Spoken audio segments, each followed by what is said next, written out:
You're listening to the Ask Drone U podcast. You ask, we answer your drone questions. Whether you're here to turn your passion into profit or you simply fly for fun, we're a community of learners and teachers who aspire to achieve greatness. We are Drone U. Good morning, everyone, and welcome to another news edition of the Ask Drone U podcast. Joining me, as always, today, as you know him, the Flying Dutchman, once a DJ of drones, now, well, he brushes his shoulders off, and that's why he's called Drone XL. Hi, welcome to the show, my friend. Hey, good morning, Paul. How are you? Doing well, enjoying this beautiful weather. How are you? Pretty good. New York is nice as well, sunny and warm, so good news on that front, at least. Nice. Well, it only took 6 months for you to get that, son, but I'm glad that you have it. As I can see that you've been putting out a lot of reviews, and we have a lot of news to get to today, ladies and gentlemen. I think some really exciting stuff, though. Why is it exciting? Well, we've got everything from a brand new enterprise drone to announce to you, and I would say that Haya and I had called this already months ago, which is quite cool. And I have to say, there's one particular piece of news about this new drone that may surprise all of you. In other news, it looks like drone delivery has been, well, the code has been cracked, and it's now offering an opportunity for a lot of other people. In addition, it seems like DJI might not have completely configured a battery issue with the Mavic Air 2. In addition, one drone pilot shows us just how empty New York looks at the moment. And, you know, no one really talked about it, but DJI did launch LiDAR in Q1 of 2020. And to better understand that, Hai is going to break it down for us. But it also looks like as we took one step forward in commenting on remote ID and slowing it down, it seems like the FAA has taken us 100 steps back as they announce suppliers to work with the network-based edition of remote ID. So, were our comments a waste of time? In other news, it looks like Chicago is finally taking advantage of drones as they disinfect parks for kids. And we have a whole lot more to talk about in regards to this brand new drone. Haya, what came out this morning and what's got people excited?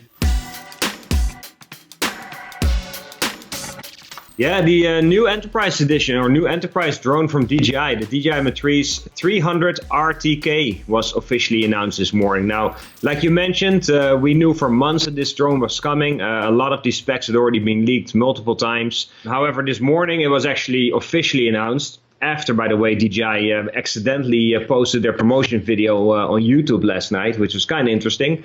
But the drone is out, and it's a monster drone. Pretty much any aspect that you can think of that matters for enterprise drones has been improved. We are waiting for official pricing, but it's not what we thought it was going to be. We thought it was going to be significantly more expensive than the Matrice 200 and 210, and that doesn't seem to be the case. The drone is actually very competitively priced. Of course, it still depends on what kind of payload you combine with it, but it seems to be a very, very attractive package. Now, one of the issues with the previous version of the Matrice was battery connection, and especially in bad weather, that connection would sometimes fail, and it led to a couple of drones coming down out of the air prematurely. I think that is going to be fixed with the DJI Matrice 300. They have a different rating for weatherproofing and different battery system altogether. Flight time has been increased to 55 minutes, and it should be a much better drone in that regard. It has a ton more. I mean, it's almost too much to talk about in our news show because you could probably talk about this drone for the next 30 minutes. It has AI capabilities. It has 6 directional sensing and positioning system. It has its own health management system. 55 minutes of flight time, encrypted communication between the drone and the controller, IP45 weather resistance, triple channel 1080p video transmission from the drone to the controller up to almost 10 miles. And also you can actually hand over the controls to a second pilot. So if you have somebody positioned somewhere else, you dramatically can expand the operating range of your drone, for instance, in a search and rescue mission. Another benefit of this is that when you're training new drone pilots, you can actually fly the drone together and help somebody who is still learning the ropes. 3 different payloads. The payload that was introduced today was the Zenmuse H. You're shaking your head. What's going on? What a joke. To help new pilots train, you're going to end up flying an aircraft that's 5 figures, and you need someone to hold your hand. Here, little buddy, come on, fly the drone. Nah, we gotta help people overcome the emotional difficulties by building them up and giving them confidence, not by enabling their sensitivity. So it's like, this is not driving a car. You know, you gotta be okay with losing the aircraft. If you can't afford to lose the aircraft, you shouldn't be flying the aircraft. It's just that simple. We had a story like that not too long ago, remember? Off of North Carolina, where the drone never made it back to shore. Yes, I do remember that. No, I agree. I mean, if you're going to learn how to fly drones, this is not the drone you start with. It is a option that they offer. Exactly what scenario it'd be useful in with the students, maybe they need to explain that a little better. But you can fly the drone with 2 pilots, and this is one of the things that was pointed out for sure. I think it's a fantastic thing. I don't want to focus on the negative. I just thought it was funny that was a talking point as far as the release of the M300 was their ability to train. I just think it's like, I think people need to need to fly something smaller and then take a step up into that bird. That's all. I think it's a phenomenal feature, though, when you think about the extended visual line of sight waivers that the FAA has been granting. This aircraft just makes it so much easier to have a bird that fits some of the standards that the FAA is looking for to fulfill that kind of BVLOS waiver. And we're actually working on a template for everybody. So I'm excited about that. You mentioned something, because I saw all those leaks last night too, and that was so exciting. I didn't get a screen recording of the video. I wanted to publish it last night, but I didn't get a screen recording of it. That being said, what I'm excited about, you mentioned these AI features. So what do these AI features look like, ladies and gentlemen? Well, imagine if you are training a drone team, a drone program at your business, and let's say that you're trying to build a system of flying cell towers, right? And you know that the more cell towers you build in a cell phone or a data aggregator, when you fly these different towers, it's typically you're looking for the same thing. You're looking for the center point, you're doing an inventory on the antennas, and you're checking guide wires, and you're making sure the stability of the ladder. With the new M300, the pilot can essentially record the entire flight path, albeit if it was successful, and then that flight path can then be essentially repeated over and over again. So it's kind of like adding all the features of Litchi into the M300, which is pretty cool. I would just warn everyone in the enterprise system. These features make this drone look to be more convenient for a dumber and less capable pilot, okay? Now, that is going to make the industry scale more easily. There are a lot of benefits to that, and I think this is great. Albeit, if we are not careful about how we teach the pilots to work with these features, they can cause more problems than they solve. I give the example of the cell phone tower because if the cell phone tower is situated on top of a power pole, which that is all over Texas, all over New Mexico, at least southern New Mexico, if we have that type of scenario, and let's say the KP index is really high that day, and it's overcast, and density altitude is very different, and this is a high KV line, and because the KP index is elevated that day, and it's a high KV line, let's say 100 KV line, the coronal ejection distance is greater, and thus, because you have this AI waypoint system that remembered the last time the tower was flown, and now it's flying that same path, but the person didn't do the proper calibrations that day, and now the drone hits the power pole because it's inside of the coronal ejection distance, or the arc distance, excuse me. So honestly, I think these are some really cool features. We just have to be really careful about how people are trained on this particular aircraft, which gives me great excitement because we have a brand new program that we're actually about to launch. We pumped the brakes on it because we want to perfect it, as once we launch this program, Haya, we won't have any competition when it comes to flight schools. That'd be awesome. That'd be awesome for sure. And it's not just the flight path that you can actually replicate. It's also the angle of the camera as well. So you can, if it's a repetitive situation, you can actually fully automate that part. Going back to the payloads, the H20 series, that's the new camera. Comes in 2 editions, one with a thermal camera or thermal sensor and one without. It has a 20 megapixels, 23 times optical zoom camera built in, as well as a 12 megapixel wide angle camera. So that comes standard, including a laser rangefinder. So that's quite a package right there. If you do need the thermal camera, they have the H22, and that has a 640 by 520 radiometric thermal camera as well. So DJI, for this drone at least, has not continued their partnership with FLIR. They've built their own system that you can get. Another thing that was interesting to say... Whoa.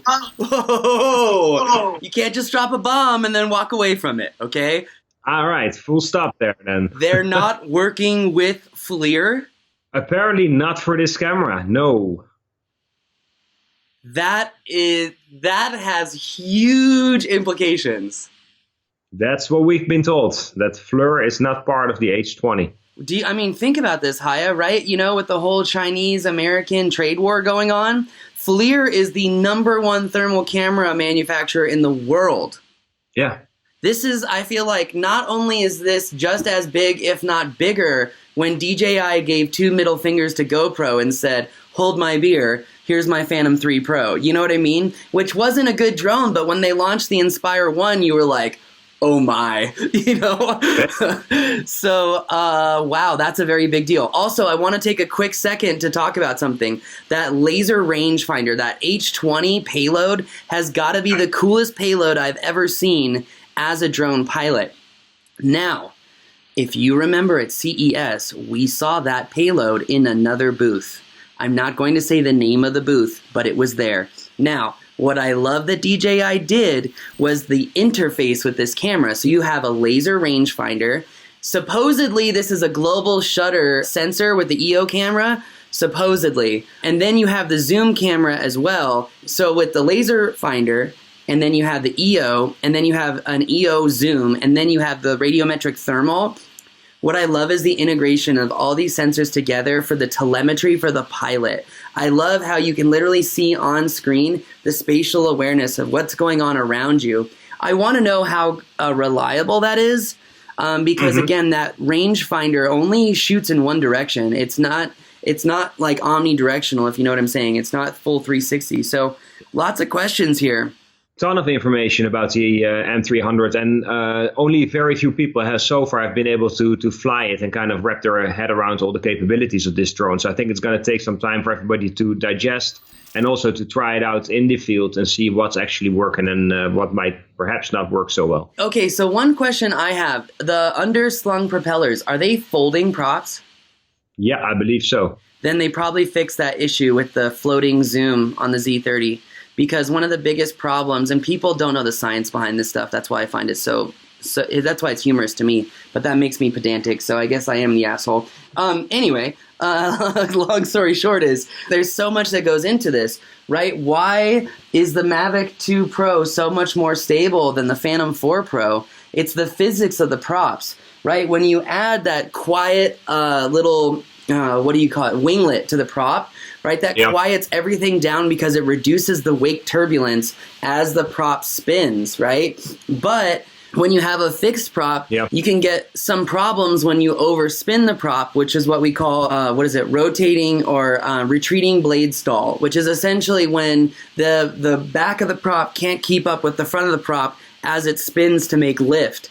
So why is this an issue? Why am I talking about this? One of the big issues with the M210, the M200, was that it wasn't a stable enough drone to really fly the Z30 camera. You would have this zoom drift. I mean, literally, you'd be flying, and the zoom would be drifting like 30, 40, 50 degrees. Why? Because the props were not folding, and they didn't have winglets on them. Adding folding winglet props, essentially the props vibrate in midair like this, adding a level of stability that's given the Mavic 2 Pro what you're used to seeing, which is a level of stability to take these unbelievable low light exposure shots at night. It's a tripod in the sky. Why? The science of how the prop spins. Sorry to get on my science high horse. I'm no science professor. It's a good thing to point out, and it would make sense that they would implement such an improvement on the M300. I mean, if you look across the range of all the features of that drone, it's a significant step up, I would say, from the M200 and M210. One other feature that you'll probably appreciate is that the batteries are hot swappable, so you can actually swap them out and keep flying. Love that for live streaming. Just have to say, for like action sports and for like large scale live streaming productions, which I'm not sure is really going to make a comeback in the next year. But if it does, this would be a great drone for it. So, just saying, Yeah, for sure. Dude, can you imagine two H20s underneath this M300 at like a Red Bull race? Think about it, man. You can do like live. Gosh, I just want to try this myself because I think I could add a whole new level of skill over everyone else. But imagine two H20s at like a Red Bull live streaming event, like a Baja race, right? And you have the wide shot of the truck coming in, and then literally you use the other camera to be zoomed in all the way. And as you're slowly pulling out, and then you just go to the other camera feed wide, it's like having a switcher in the sky. Like, it's awesome. I don't know. I haven't seen any photos with multiple payloads attached to this drone. Apparently, you can fit 3 different payloads, but the H20 is pretty large and boxy, so I don't know how much freedom of movement you would still have if you mount 2 of those. So it'd be interesting to see how they make that happen, actually. For sure, for sure. I really love this drone. I wonder what the commercial viability is for this drone in Europe, because doesn't Europe require hexacopters, so they have another form of redundancy for their commercial ops? Not sure about that one. Might be. Don't know. I think some countries are that way. Yeah, and in that sense, this wouldn't cut it. That is correct. Maybe a new M600, who knows? Yes, for sure. But Haya, I'm sorry to interrupt you so much. I'm excited about this bird.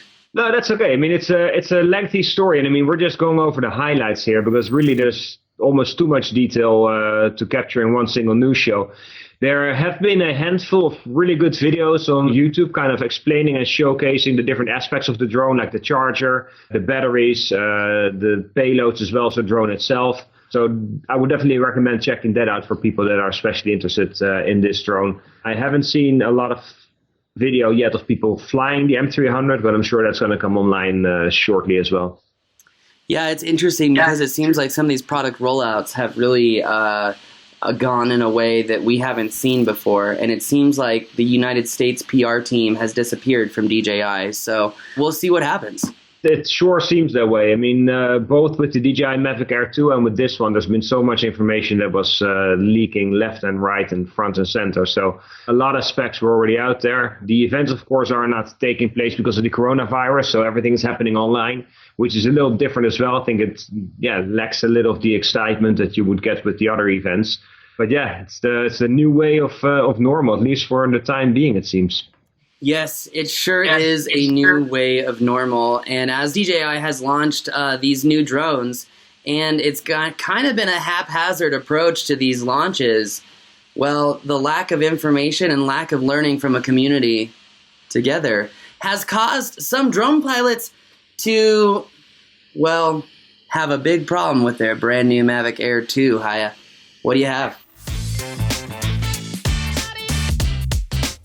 Yeah, apparently with the DJI Mavic Air 2, when you first get that drone, you have to fully charge the battery on the single charger from DJI in order to activate that battery. So if you bought the FLIR package and you're trying to use the multi-charger, it's not going to work and you're going to have a battery that won't activate. It's kind of weird why DJI would not have checked this before shipping out these drones. Apparently they're going to fix it going forward with a firmware update. And of course, as you well pointed out pre-show, if you read the manual, you would know this stuff and it wouldn't happen to you. I think the concern with drones at this price point is that you're getting more into the consumer market. And as we all know, consumers typically don't read their manuals and they might just charge the battery and try to fly it. So hopefully DJI is going to be able to fix this shortly. But for now, if you get the new DJI Mavic Air 2, make sure that you fully charge the battery on the single charger before you go into your normal way of flying and charging your batteries.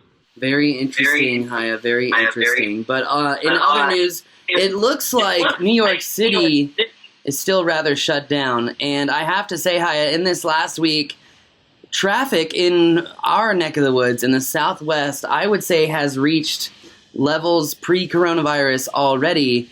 Yet it seems like a lot of the stores and restaurants are still empty. one drone pilot shows us just how empty the streets may be around New York City. Yeah, interesting story. If you remember, not too long ago, we had a guy flying a DJI Mavic Air 2 Enterprise with a loudspeaker mounted. Who was actually flying along one of the parks on the lower east side of Manhattan, warning people to socially distance. That guy got into hot water and is being investigated because of all the different rules and regulations that apply to flying drones in New York. For one, it's a very, very busy airspace, and there's a lot of restrictions in place there. But secondly, there's an decade-old law in New York that was not written for drones, but it prevents you from landing and taking off with any aircraft within the limits of New York City. And it doesn't just include Manhattan, but also the 5 boroughs. That guy is being investigated. Meanwhile, this video that we're talking about right now is from Bloomberg, and they have a awesome drone video showing all kinds of parts of Manhattan, but it makes you wonder how the heck they got away with making that video if they were to follow the rules. So I'm not quite sure what they've done, but just to give you an idea, I mean, in this drone video, they show pretty much all the famous landmarks. So they will show you Grand Central Station, they show you Central Park, the Brooklyn Bridge, the Bull at the, Wall Street, the Flatiron Building. I mean, it's pretty much all in there. And in one part of the video, they fly over Central Park, and they're pretty much at the same height as some of the highest and tallest skyscrapers in New York. So if you go to Wikipedia, you can actually find out how tall these buildings are, and they're well over 400 feet. And the position, it's hard to know for sure, but from where they were flying the drone, I don't think they were flying over any kind of structure. So it's an awesome video. It's definitely worth watching, but when I saw it, it raised quite a few questions as to how Bloomberg was able to actually make this video without breaking any rules, or did they get waivers in place and permits and whatever. So check it out and let me know what you think. Yeah, I will. I just took a couple of screenshots of the video. There's no way. There's no way that's legal.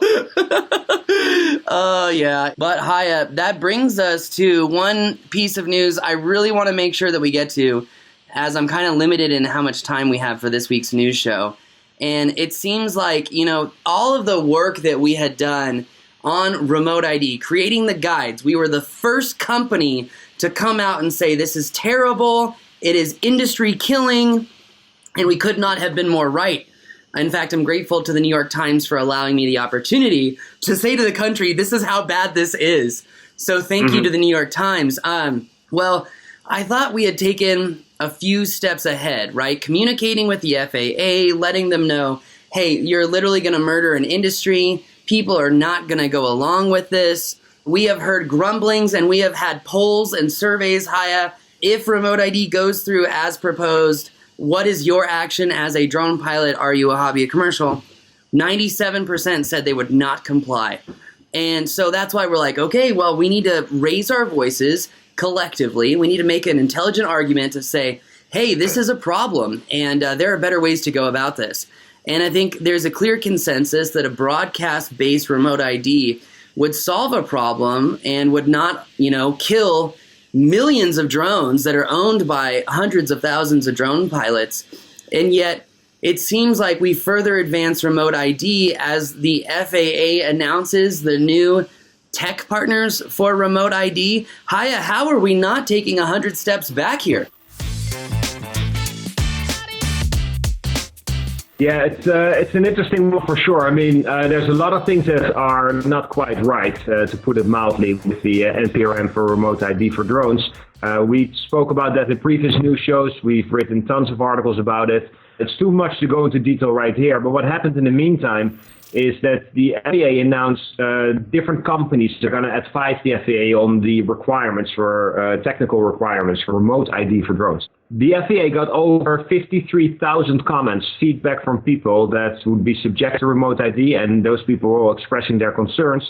And one of the things that we've heard from a lot of people is that when you look at smaller commercial drone operators and recreational flyers, they are not really represented in any meaningful way when it comes to advising the FAA or providing any kind of guidance. And when you look at this list of 8 tech companies that are going to advise the FAA, you go right back to that point. I'll name them for you. I mean, the first one is Airbus. The second one is AirMap. Then you get Amazon, Intel, OneSky, Skyward, T-Mobile, and Wing Aviation. So pretty clear right off the bat. I mean, the fact that T-Mobile's in there indicates that they're still moving ahead with the real-time, always-on internet connection for drones, basically, for remote ID. Looking at the other companies, they're all massive corporations with deep pockets. I don't see any representation from anything that resembles a recreational pilot or a small commercial drone operator. So it might be that this was all procedural and it was already set in stone and that they weren't be able to change this going forward. However, I think after getting so many comments from concerned drone pilots, this would have been a great opportunity for the FAA to kind of signal, hey, we're listening, we're changing our ways, we're considering your concerns as well, and not just rely on working with all these large corporations. So it's worrisome for sure, and it makes you wonder where remote ID is going to go in the future. Hi, I think one of two things will happen here. I think it's very clear. Number one, the FAA will listen. They'll make amendments. They will change things that work for the industry, or they will not. They will continue to work with people who have zero practical experience.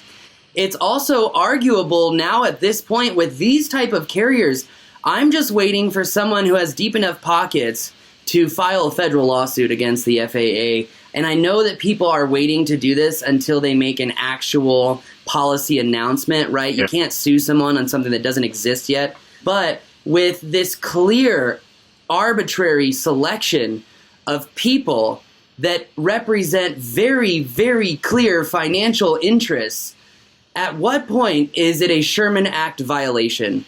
At what point is it a conspiracy for an industry?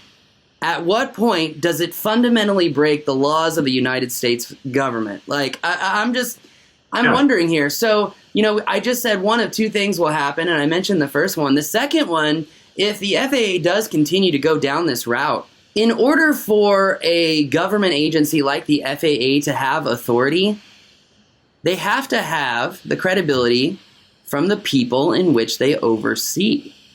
And yet, I think so. The FAA's credibility is on the chopping block from general aviation, from commercial aviation, and from unmanned aviation. In fact, you could not make an easier argument than right now that it's a total cluster at the FAA right now. And everyone sees it. We're not stupid. And then when Elaine Chao makes comments like she did a couple months ago, we were like, wow, you really do think we are stupid. How do you expect us to believe what you're saying when there's a license plate system that already exists? It's very simple, and it allows for privacy. It's because they don't care. They don't want our privacy. As a very famous industry person said to me yesterday on the phone, they're like, Paul, we've worked with our senators and congressmen, and they'll listen to you, and then they do whatever they want to because people are paying a lot more money than what you have, and they're going to do what they want. Well, guess what? That only works for so long. You have to have the complacency of the industry for that to continue to go on. And I've been speaking with someone in the upper echelon of the federal government about coming up with a alternate plan because they're so worried about complete and total non-compliance with remote ID. And the proof is in the pudding, Haya. The surveys we've put out, the polls that we have put out, I mean, over 90% are saying, yeah, if they go along with this, we're saying, okay, we are ignoring everything you say. And then, what type of safety concerns is that going to cause? And then you really question the FAA's ability to even regulate this stuff. And when there are grumblings inside of the FAA of, oh man, we should have never have gone after Raphael Perker, you guys have a really serious problem. And you know what? There are some really good people in the FAA that are trying to help this industry out, and we greatly appreciate it because I think at the end of the day, we all want the same thing, right? An easy, convenient environment in which we can all fly that's safe for people flying Cessnas, that's safe for people flying helicopters, and that's not ridiculous so people can fly these things and provide a tool in a toolbox for hundreds of thousands of companies, if not millions. So you beg the question, at what point is common sense just going to kick in?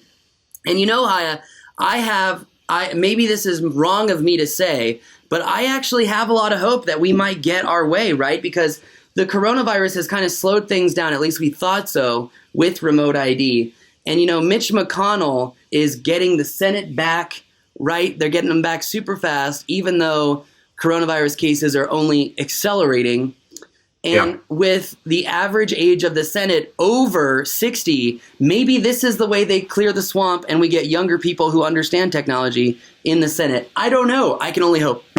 It will be helpful for sure. I'm glad you actually held that sentence there, because it reminded me that one of the interesting things is that in that list of 8 technology partners that have been selected by the FAA, there's not a single consumer or even small commercial operator, drone manufacturer in there. I mean, the obvious one, of course, would be, hey, why is DJI not part of this? But then again, DJI is a Chinese company. They were not part of the UAV IPP program. They haven't been selected here either. You're not going to see Autel, but a company like Skydio probably would have been an interesting partner to get on board for this panel as well. And we don't see anything of that either.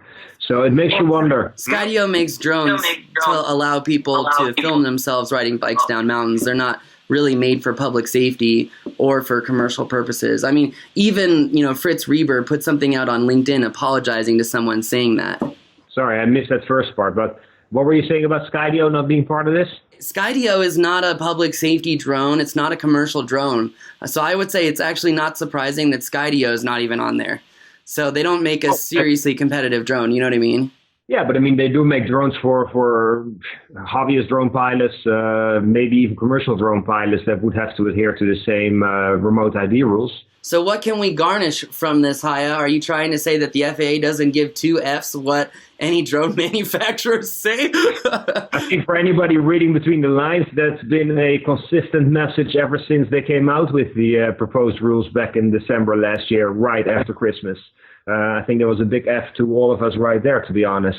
No, I mean, the only thing I can come up with was that this was already set in stone anyway, that these companies were already selected some time ago. They just haven't changed it. This was just part of the communication that came out of the FAA. I just think that it would have been an opportunity for them to kind of signal, hey, we're listening. We know we got all these comments back from you guys, and we're taking it into consideration. Whereas sending out this list kind of reaffirms that maybe they're not listening at all, and that will be worrisome. I guess it goes to show, Haya, how important optics are. This is a missed one, that's for sure. Oh, God, that's an inside joke no one will understand. It's such a good one, too. Anyway, it's a journalist joke, I guess. But moving on to our next piece of news. What do you think that this means for the industry, Haya? Is this, as Vic said, just a procedural move? Or is this an epic failure in messaging?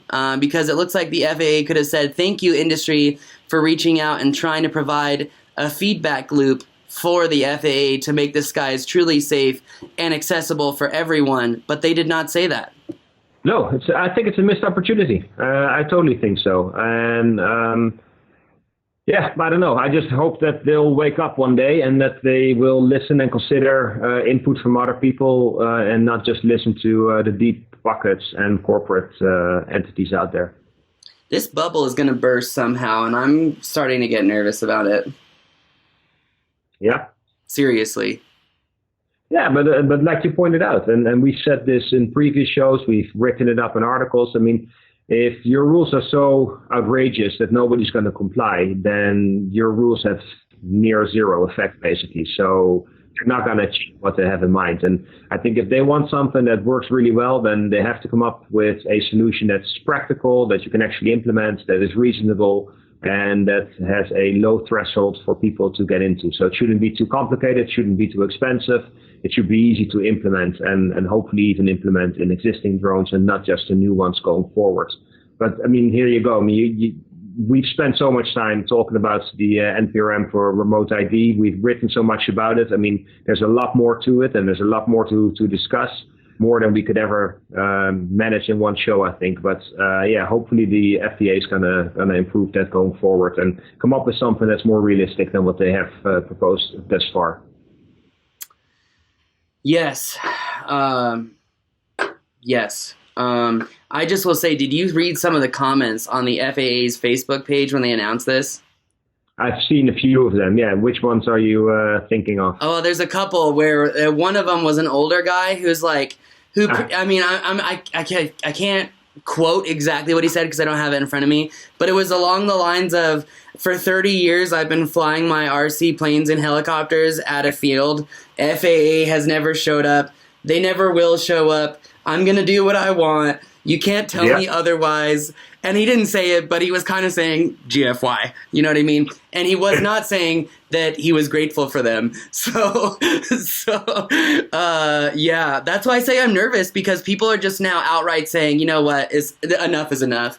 And I'm, gosh, I hope that this is an opportunity, a warning light. It's that red woo, woo, woo, woo, woo light going off in the hallway at the FAA that says, like, guys, seriously, the blissful ignorance is going to cause an uproar unlike any uproar that has happened in aviation in 100 years, and all of you are going to lose your jobs. Like, because people in government will be like, how could you have ever done this? And then the FAA people will look up and be like, we tried explaining this to you and you said no. And they're like, yeah, but we're in power. Goodbye. Like, I mean, I can already play it out in a good drama. I don't know.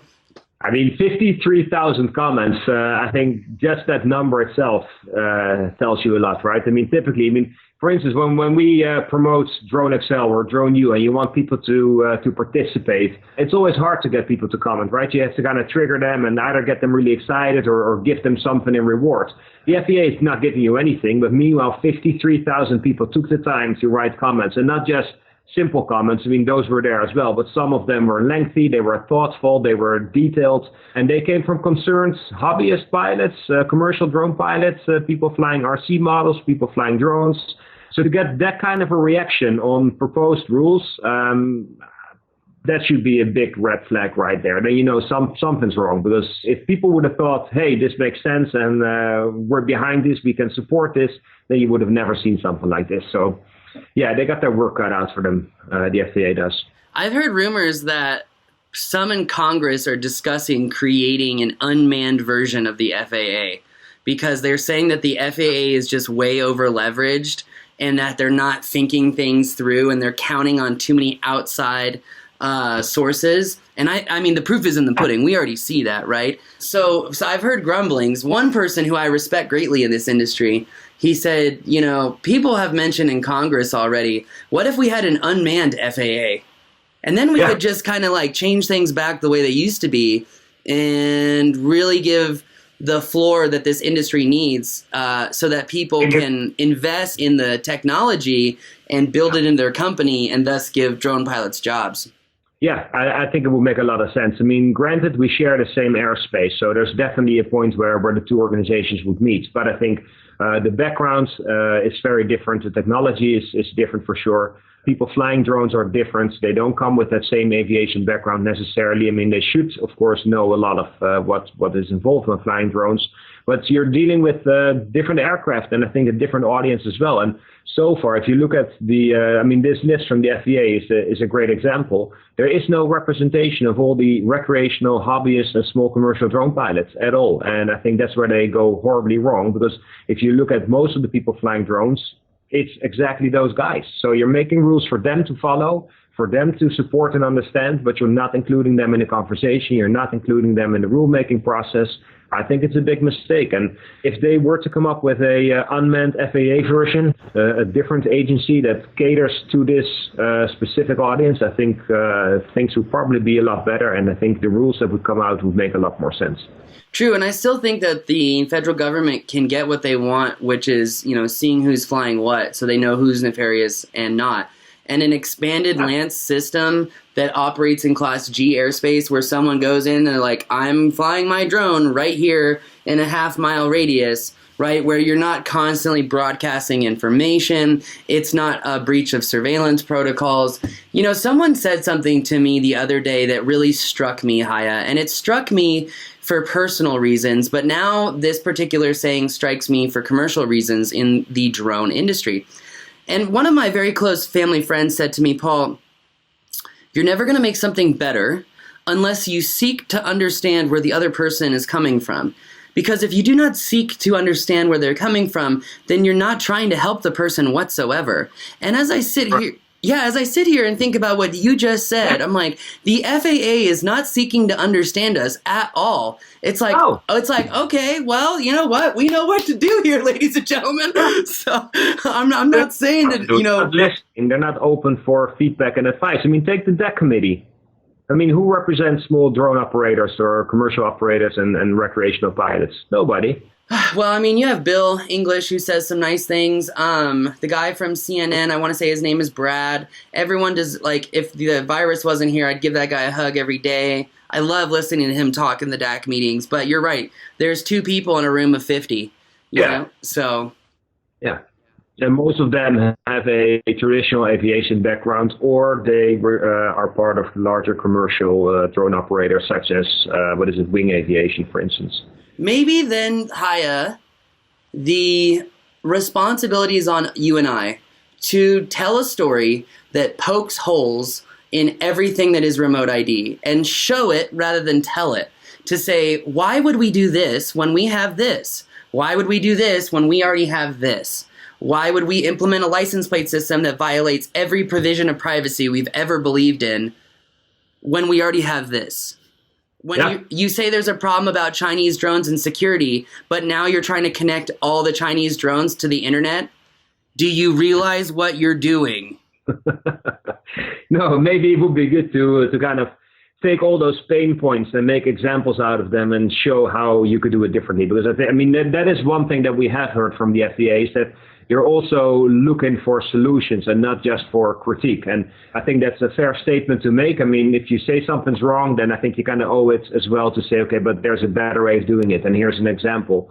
The other part of it could also be is that the FAA honestly doesn't have a clue as to how to do this. And that's why they're asking for solutions. I mean, that will be even more worrisome, but I wouldn't put it past them, unfortunately.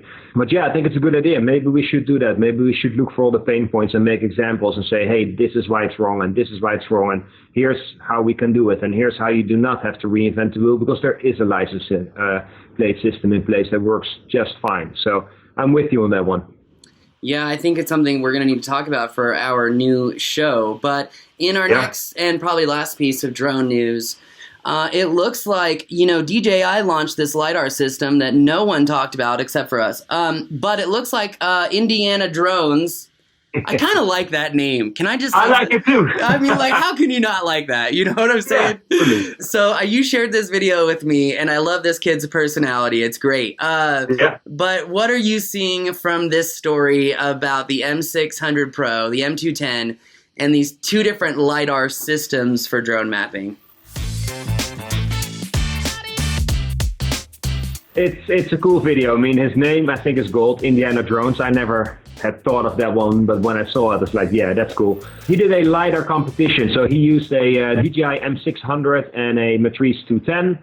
So 2 enterprise, 2 commercial drones with different LiDAR systems. And if you might know that LiVox is actually a subsidiary of DJI, developing a LiDAR system that you can not only use for drones, but you can use on automobiles as well.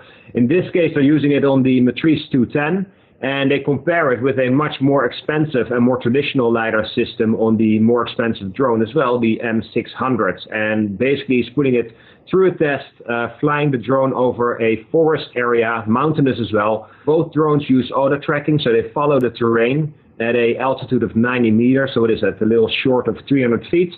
And they basically use LiDAR to map the entire area. And in this LiDAR competition, he compares the 2 systems on 4 criteria. One is, okay, if you take a unobstructed hard surface, let's say a road where there's no trees or anything, and you measure that, and how many measure points do you get per square meter? And he compares it there, and in this case, the LiVox system wins. Then the second one he does is, okay, so if you fly over vegetated area, so over the forest itself, and then you use LiDAR, and you penetrate through the vegetation, how accurate and how many points do you then get on the ground? Now, in that case, the more expensive system wins Regal. And then the third one, he's looking at the overall accuracy of the system. And there Regal wins as well. Lastly, he's looking at the overall operability as well as how you fly these drones. And of course, if you use a M210 with the Livebox system, you're using a much smaller drone than if you upgrade to an M600 with a much heavier payload. So the way they fly is different. The M600 is better to control and more balanced in the air, but you're also talking about a vastly more expensive drone and also more expensive LiDAR system. One of the things that stood out to me is that the M600, I believe, had 4 flights needed to cover the entire area with 24 batteries, versus the M210 being able to fly the same area only in 2 passes and using 4 batteries. And if you know how expensive DJI batteries are, I mean, that's a key distinguisher right there as well. It's a fun video. I thought he did a great job in making this video and kind of making it more accessible and kind of fun to watch. So if drone mapping is something you're into, and if you're interested in LiDAR systems, I would definitely recommend watching this. I think it's fascinating because LiDAR has also been used in different parts of the world with drones, but also with airplanes, to basically map out old ancient societies and cities where the ruins are covered in a thick Amazon forest, for instance, and you wouldn't be able to distinguish the patterns in the landscape, but with LiDAR you see right through those trees and right through all the vegetation. I think that's fascinating. So if you share that same interest, then yeah, go watch this video, and it's a fun one for sure. Yes, I am looking forward to it for sure. Well, Haya, I just want to say thank you again for another news show. Quite an exciting day.